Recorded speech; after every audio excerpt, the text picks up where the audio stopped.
Hello, welcome back to From Soft Serve.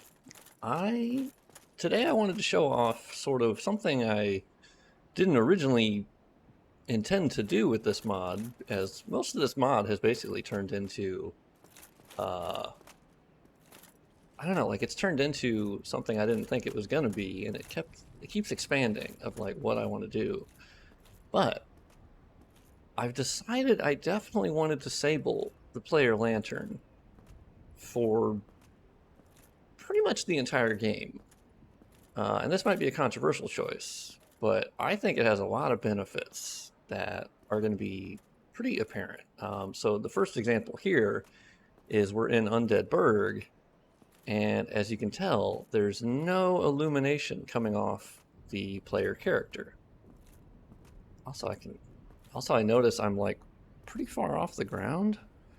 I don't actually know why that is. I'm gonna look at that. Have I just never noticed? Oh, okay. It's only until I get back here. Huh. Okay. Well, that's something to look at. Classic Dark Souls Remastered modding. But anyway, yeah, you'll see the real reason why turning off the player lantern is so awesome is that you get this awesome, the new dynamic shadows work in tandem. And maybe if you didn't have the dynamic shadows I've added, maybe, it wouldn't be worth it. But this, because you have the dynamic shadows being cast here, the player character can now go beyond or go behind and actually become shadowed like this. And then come out and then have nice shadows hitting the armor and the different, cloth. And it just looks so much better and immersive. The other thing the player lantern commonly messes up is the player shadow that's being cast. Normally, the player lantern makes that pretty hard to see, and it depends on the setting that they have for the player lantern. It varies based upon the collision that you're stepping on for different areas. They change the lantern ID, so I'm going through and changing that. But let's run this way. I think this character does not have fast travel, but because I had to make sure it was one that had the skull lantern. Now, I do need to edit Undead Berg. There's been an issue in Undead Berg where when I turn off the lantern, the way that I'm doing it here in this map, is you'll notice the skull lantern no longer works. And that's because of the way that I've gotten some tips and from other Souls modders. And the way that the skull lantern works is that basically whatever the lantern ID is set in this area, so if it was set to an ID of 1, basically the skull lantern, when you activate it, it turns it into a light ID of plus 30, whatever the lantern ID is. So it turns into 31, and I can look at that point light ID. But for whatever reason, in Undead Berg, that's not working. It just isn't working like it should. Oh, I do have fast travel. Oh, there you go. Let's go to Firelink Shrine as well, because I've turned off the player lantern there. And then we'll go to New Londo Ruins, and then we'll go to Blight Town, and it's all from here. Yeah, so I need to fix it here where you can also turn it on in Firelink Shrine. Although in Firelink Shrine, you don't really need a player lantern at all. It's one of the... I was having a conversation on Twitter, and someone brought up a good point of like, okay, well the game looks like so much better without the player lantern. Why did they have it in so many areas? Why did they continue it on into Dark Souls 2 and Dark Souls 3? Specifically Dark Souls 3, where there's only like one area that you would really even need the player lantern. Honestly, like it is interesting. I don't fully know why that is. It could be an accessibility thing or playtesting, but just look how good this looks. My MSB changes plus the dynamic shadows, and then the no player lantern. Like, look how immersive I think this is versus having the player lantern, ruin the aesthetic, I think. And now Demon Souls had a reason for why there was a player lantern. Like, well, I mean, oh, that's right, it's already up. But yeah, there was already a reason because it was a crystal on your belt. Like, there was an actual emitting force that was doing it. Okay, so now that you'll notice, I've stepped into New Londo Ruins. I've changed the collisions, or I have changed collisions, not me personally, but I'm now in a new one, and you'll see the skull lantern is now activated and works. And what I love about New Londo Ruins is that now it's just lit by that hole in the like cavern, and it's hitting the fog over it. But that's it. And so there's a benefit to turning off the player lantern in New Londo Ruins. So basically, you go down here, everything is completely dark, as you would assume, right? Basically, the light from over here doesn't seem to reach these geometry pieces. And it is pretty far away, so I was going to mess with New Londo Ruins, and I still am. I've been messing with the player IDs a little bit. I can notice that the ghosts, I need to edit their light IDs. I think they're popping up when they shouldn't, yeah. But yeah, those are all modifications I can make pretty easy. But the other benefit to turning off the player lantern is before, you couldn't really notice the blue light emanating from these torches and then like flickering, and then they hit your player character. The player lantern, because it was so bright, it basically undid all of that. And that's a shame. I think this is just genuinely so cool. And look how you can now actually traverse this by looking down and seeing the light hit the water. And you can see the little wooden boards I'm stepping on. But of course, you can always turn on your lantern. And I kind of like the strategic option of like, okay, I'm going to run through here, but I got to turn my lantern on. And, when you attack, it turns the lantern off.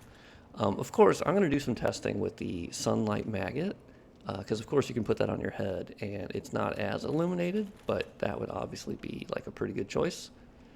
And I plan on adding the skull lantern and probably the sunlight maggot, or maybe just the skull lantern. Let me know in the comments, but I plan on adding that to, like an item drop, or adding it to the vendor in Undead Berg, or something like that you would get pretty early, right? Because I do want players to obviously have that.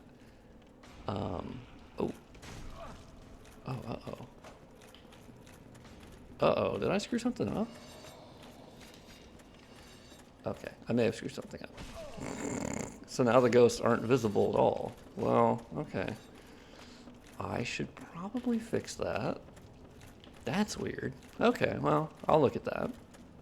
Interesting. That's why I love doing these like dev videos or early looks, is by doing it I actually find out mistakes and things that I screwed up. But let's go up the... Also love how the little item drop there stands out so much. That's great. Okay, so let's go up the other elevator into Valley of the Drakes real quick here. I open that, okay. You'll see, of course, Valley of the Drakes operates on different light IDs. I matched them up with Prepare to Die, which I want to... I don't know, I haven't said that before, but yeah, I've now gotten in the habit of basically always checking with the Prepare to Die edition. I have two projects up. I have the remastered and I have the Prepare to Die. There's a reason for that. There's multiple reasons. The Prepare to Die edition lets you see the collisions, and it's actually really helpful when modding remastered. But I've also been checking, because I kind of use it as my default settings. If I change things and then I forget what I changed it to, and then I can't Control Z if I've closed the project, and yada yada yada. Hey, don't hate me. Don't hate me because I'm beautiful. With my Elite 9 armor. Oh, okay, you're just doing your little yell. That's fair. But yeah, so now basically I check all of my light IDs and scattering IDs and all the different IDs. And I basically check them against the Prepare to Die edition.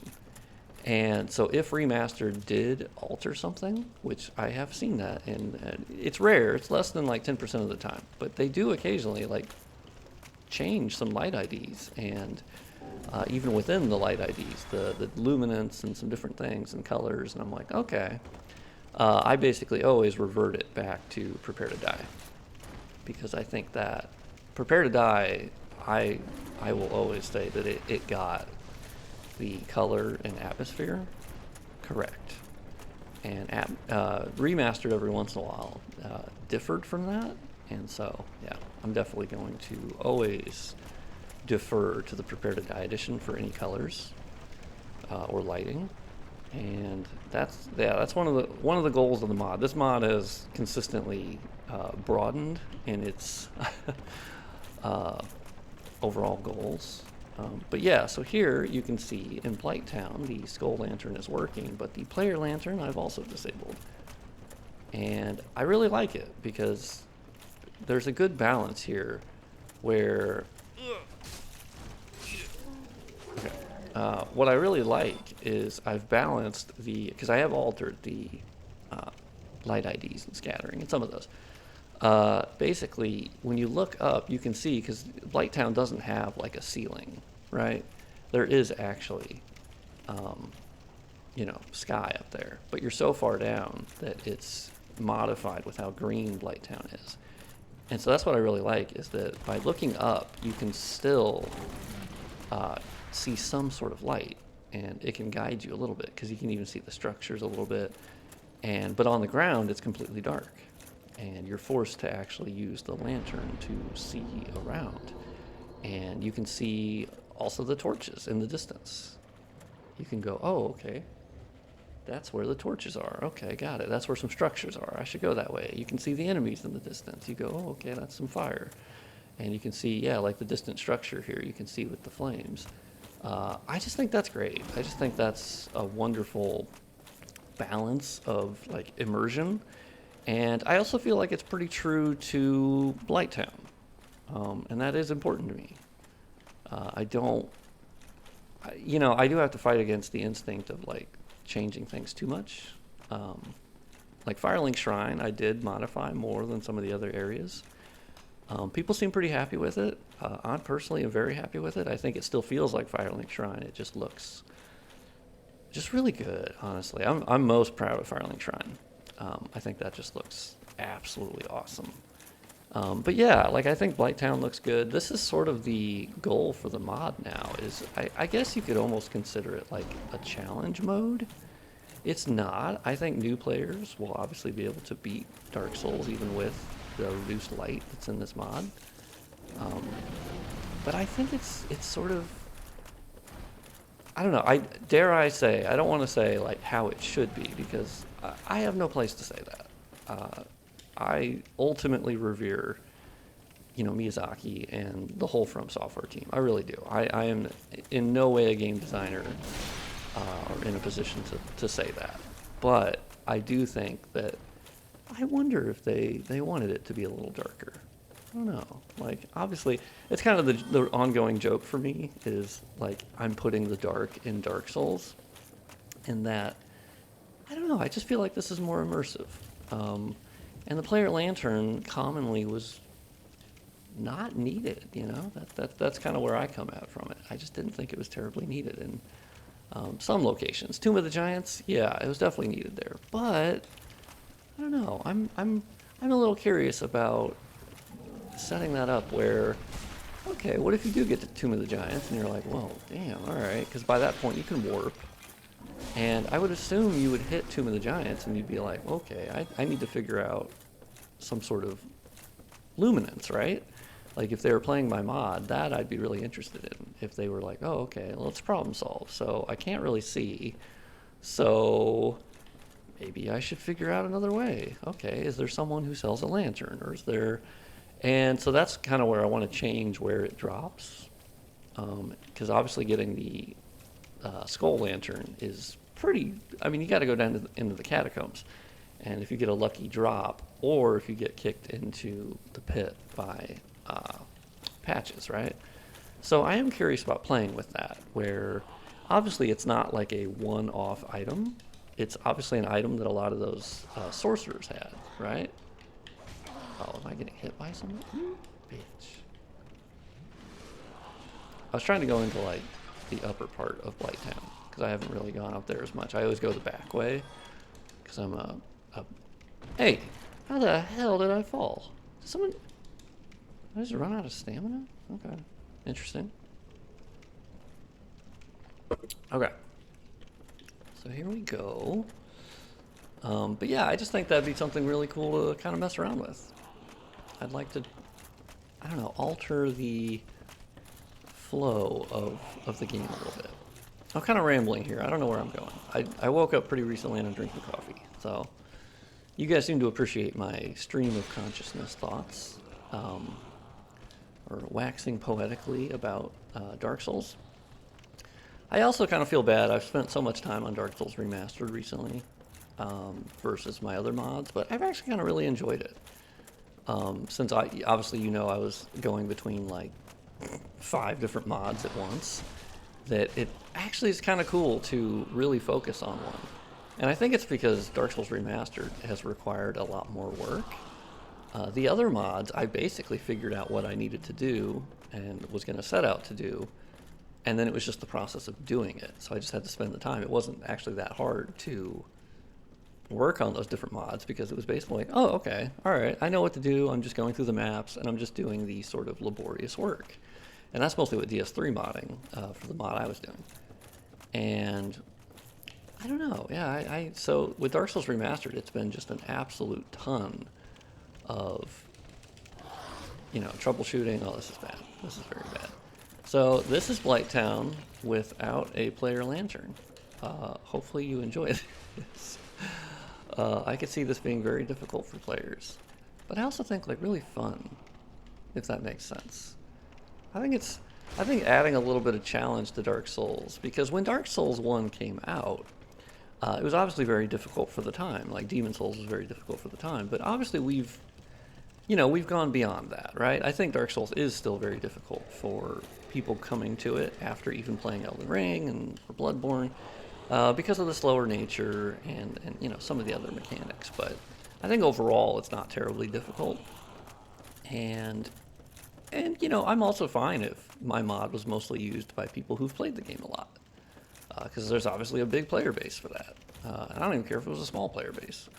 I think it's pretty cool that for people who've played the game a lot, you get a slightly different experience that's a little bit more difficult.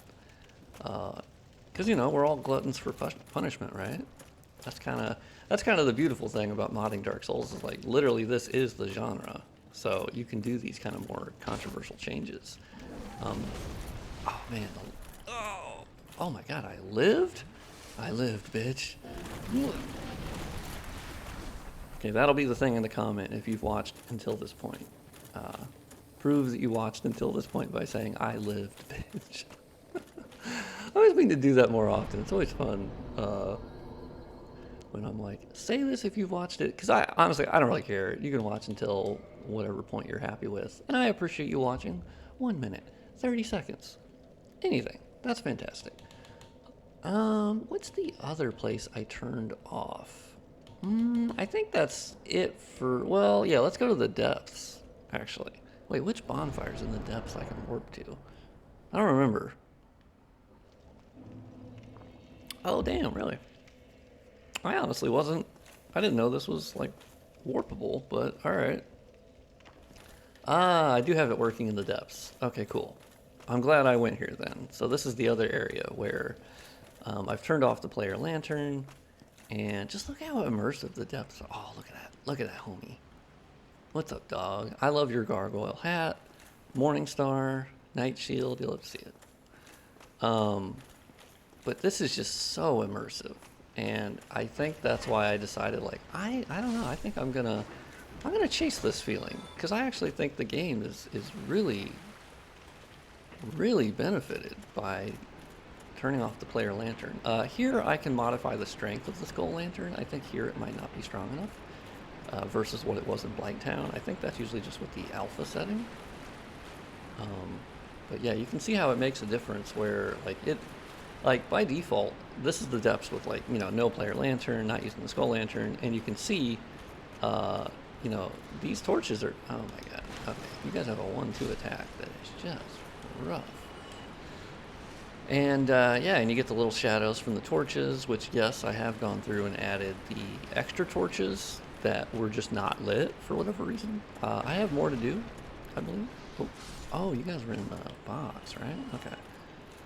But yeah, like you can actually traverse a little bit of the depths just by using these torches, which before were sort of just not needed at all, you know? So it's a lot of that where I just think it was a missed opportunity to make the depths just a little scarier, you know? A little more brutal.